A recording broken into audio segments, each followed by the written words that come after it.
Graça e paz do Senhor Jesus. Vamos ler Jó capítulo 7.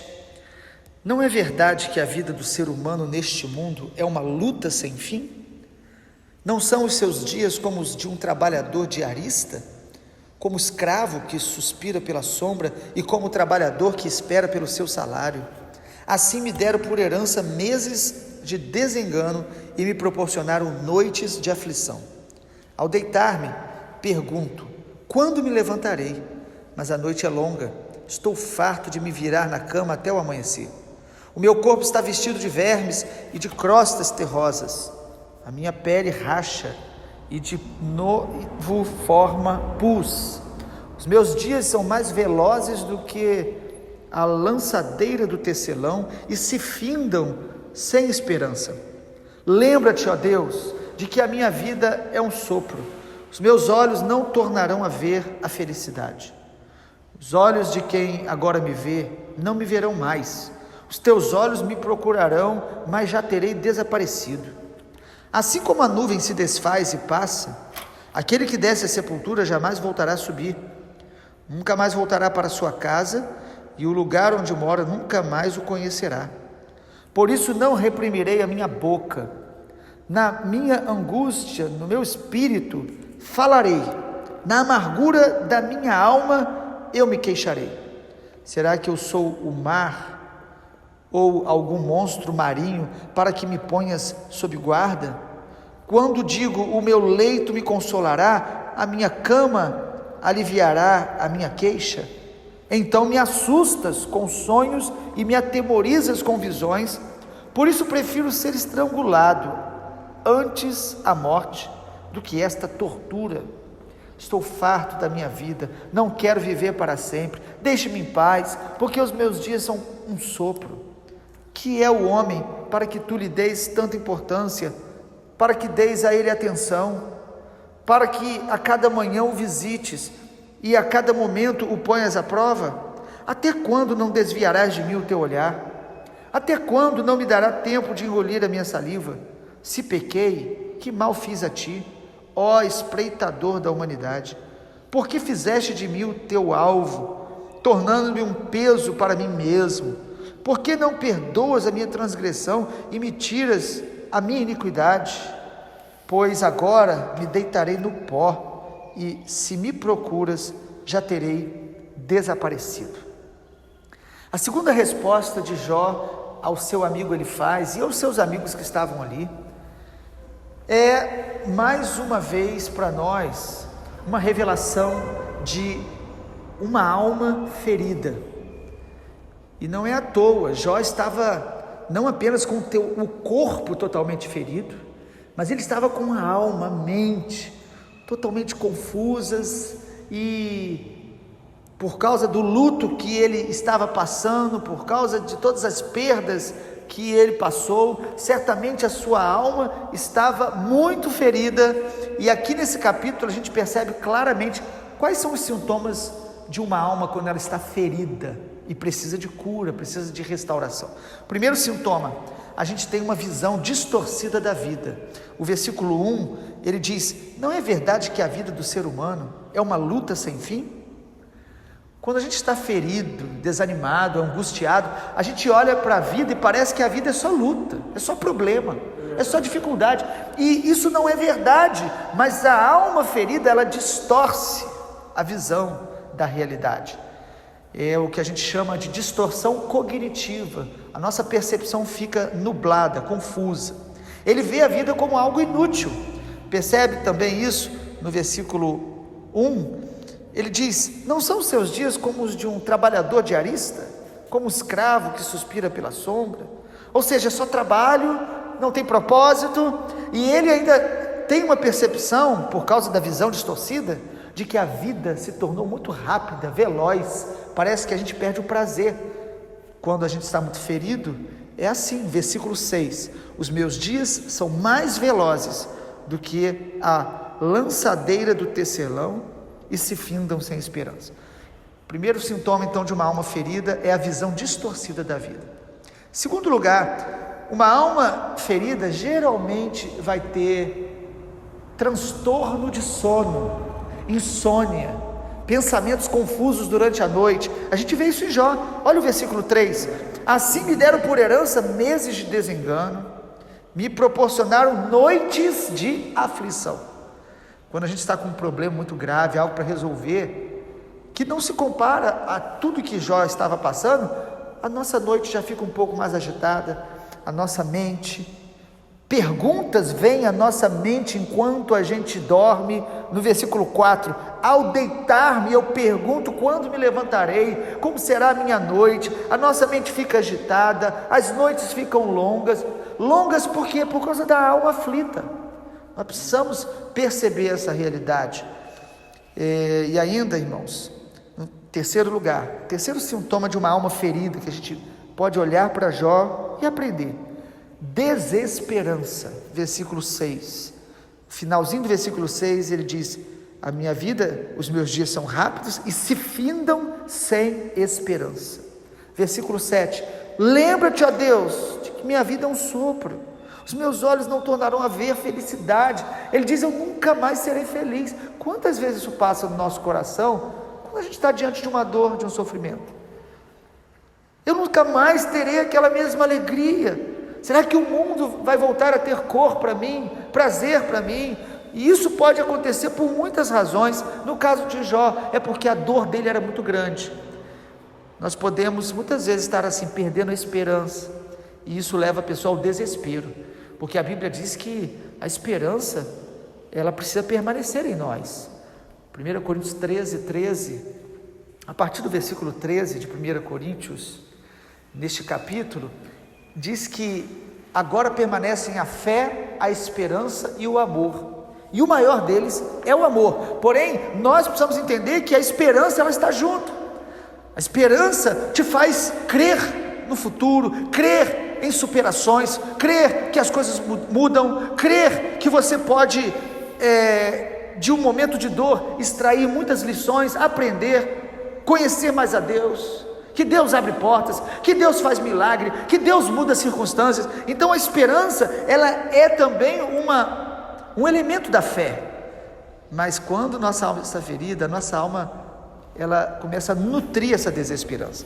O quarto sintoma da alma de Jó, aqui no capítulo 7, de uma alma ferida, são pensamentos de morte. Versículo 15, ele diz isso: por isso prefiro ser estrangulado antes a morte do que esta tortura. Ele estava se sentindo torturado. A maneira que ele descreve aqui, até mesmo a sua dor física, a sua pele cheia de pus, que ele já não aguentava mais ver, aquela situação tão terrível. Ele diz: olha, aqui nesse momento que eu estou, ele fala: eu estou farto da minha vida. Versículo 16, não quero viver para sempre. Irmãos, no meio de uma dor muito grande, geralmente a depressão, quase sempre, ela leva a pessoa a pensamentos de morte, de desistência, de achar que a vida não vale mais a pena. E nós precisamos perceber isso em nós e saber que isso não é verdade. Isso é sintoma de uma alma que está ferida, sobrecarregada, que precisa de ter uma experiência realmente com Deus, que precisa de ajuda. Porque é algo interessante, Jó, mesmo com amigos que não ajudaram tanto, ele não se afastou desses amigos. Mesmo com a limitação dos amigos, ele sabia que ele precisava de gente ao lado dele. E nós sabemos, irmãos, que Deus permitiu aqueles amigos, mesmo limitados, falando coisas que ofenderam Jó, erradas, que Deus inclusive corrige depois. Mas Jó, ele tem algumas virtudes que nós vamos falar daqui a pouco, concluindo o capítulo 7. Mas antes, o quinto e último sintoma de uma alma ferida, além desses pensamentos de morte, de abandono da vida, o quinto sintoma que a gente quer destacar: perguntas de um coração aflito. Uma alma ferida começa a levantar muitas perguntas, muitas dúvidas vêm sobre nós. E aqui no capítulo 7 ele faz mais 6 perguntas. Você pode observar a partir do versículo 17: que é o homem para que tu dês tanta importância, para que deis a ele atenção? Ele faz perguntas existenciais, ele faz perguntas para Deus. Versículo 18: para que a cada manhã o visites, o põe à prova. Quem somos nós? O homem não é nada. O salmista fala isso: que é o homem que o Senhor dele se preocupe, mas o salmista traz uma palavra de esperança, diz que Deus, Ele amou o homem, Ele redimiu o homem, Ele exalta o homem que busca a sua presença. Mas Jó aqui não, a pergunta de Jó aqui é uma pergunta de um coração aflito. São perguntas sinceras, mas são perguntas de desabafo, as perguntas que surgem nas nossas crises. No versículo de número 20, se pequei, que mal fiz a ti? E ele aqui, ele chega a chamar o Senhor de espreitador da humanidade. E ele pergunta ainda no versículo 20, por que fizeste de mim o teu alvo? Me tornou um peso para mim mesmo. Por que o Senhor está permitindo isso comigo? Por que o Senhor está fazendo isso comigo? Perceba que são perguntas que surgem por causa da aflição, por causa da dor da alma. Mas sabe algo tremendo aqui? As perguntas de Jó eram sinceras e estavam sendo feitas para Deus. Mesmo com toda a dor, mesmo com toda a angústia, ele não se afastava do altar do Senhor. Nós precisamos aprender a derramar as nossas lágrimas e as nossas perguntas aos pés do Senhor. Esse é o lugar que nós vamos ter o refrigério, este é o lugar que nós temos que permanecer, mesmo que no momento da pergunta, no momento que nós clamamos, nós não obtivemos respostas momentâneas, naquela hora, rápidas, nós precisamos permanecer ali. E aqui eu quero então concluir o capítulo 7, mostrando pelo menos 3 verdades que a gente pode aprender com Jó, em todo o livro, mas de maneira específica aqui. Primeiro, Deus não se ofende, nem se decepciona com as nossas perguntas.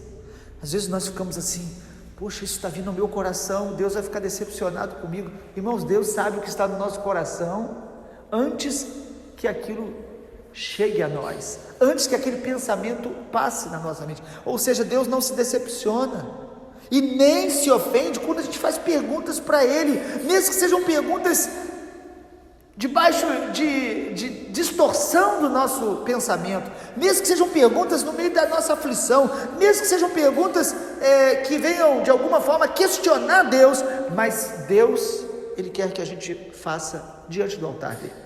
Segundo lugar, a gente pode aprender também aqui, que mesmo sem respostas imediatas, Jó permanecia diante de Deus e dos seus amigos. Ele estava ali, chorando, clamando, desabafando, mas ele estava diante do Senhor e diante dos seus amigos.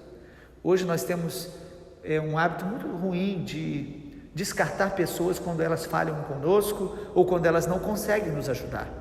Os amigos de Jó não estavam conseguindo dar conta, pelo contrário, estavam até aumentando a dor dele, estavam errando na interpretação, mas Jó permanece ali, e no final do livro a gente sabe que Jó inclusive ora por eles. Nós precisamos entender, irmãos, que tudo que nós temos, as pessoas que estão perto da gente, fazem parte do processo de Deus na nossa vida. O Senhor quer nos ensinar com os erros dela, quer nos ensinar a ser misericordioso, compassivo, perdoar, orar, e também quer ensiná-las através dos processos que nós passamos. Então, mesmo sem respostas, permaneça diante do altar de Deus.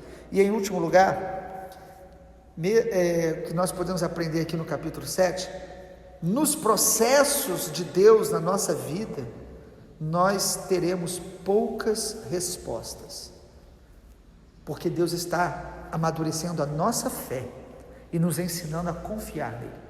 Porque às vezes no momento que a gente mais está sentindo dor, angústia, dúvida, nos momentos mais críticos da nossa alma, geralmente a gente clama, geralmente a gente ora, pede até ajuda e não conseguimos ouvir o Senhor. Não temos uma resposta que seja satisfatória nos momentos às vezes mais escuros da nossa alma. Irmãos, é porque Deus, Ele está trabalhando um processo na nossa vida, e o alvo de Deus no processo que Ele permite a gente passar, é nos aperfeiçoar na fé e na confiança nele. E fé e confiança tem a ver com o caráter e a palavra de Deus, não com uma resposta imediata. Ele quer nos ensinar a confiar nele. Eu já passei momentos muito difíceis na minha vida, que em algum momento eu perguntei: Senhor, por que o Senhor permitiu passar por isso? E muitas vezes a resposta que eu tive foi que o Senhor queria que eu apenas confiasse nele e soubesse que Ele estava ao meu lado. Essa confiança, a consciência de que o Senhor está ali, mesmo que eu não tenha respostas, isso vai me permitir amadurecer na fé, no meio das dores e processos que eu não entendo, que eu não tenho respostas. O que Deus quer tratar conosco é a fé e ensinar a confiar nele, e a amadurecer, mesmo que a gente passe tempos sem respostas de Deus. E é interessante, alguns perguntam, quanto tempo durou a aflição de Jó? E a maioria dos estudiosos diz que de 6 meses a 1 ano. 1 ano, sem respostas, com dores terríveis, com a dor do luto, com a dor da falência, com a tristeza de um corpo que está se deteriorando, que parece que em qualquer momento pode morrer. Inclusive ele até desejava isso, ele desejava por causa da aflição, mas ele jamais intentou contra a vida dele. Ele, pelo contrário, como falamos, ele pegava um caco, raspava, ou seja, ele não desistia de alguma forma tentar remover aquele pus e aquela casca que estavam crescendo na sua pele, mostrando que mesmo com todas as perguntas e aflição, Jó permanecia diante de Deus, diante dos amigos, e de alguma forma a fé dele estava sendo praticada e exercitada. Que Deus nos abençoe com essa palavra e que possamos aprender a cada dia com o testemunho deste servo de Deus chamado Jó. Vamos orar. Pai, nós oramos te agradecendo, nós oramos te louvamos pelos teus processos na nossa vida. O Senhor é um Deus que trabalha para aperfeiçoamento dos filhos. Somente os filhos de Deus vão compreendendo que o Senhor, como Pai, permite situações que, mesmo que não tenhamos respostas, mesmo que a dor seja tão terrível, o Senhor é bom em todo o tempo, e o Senhor vai usar todas as coisas para o bem daqueles que te amam. Senhor, nos ensina a andar pela fé e a confiar no Senhor todos os dias, e que ao perceber que a nossa alma está ferida, abatida, possamos sim, Senhor, ser sinceros diante do teu altar, mas não deixar que as dúvidas, as dores de uma alma ferida venham nos afastar da tua presença, do teu propósito. Em nome de Jesus nós oramos. Amém, Senhor.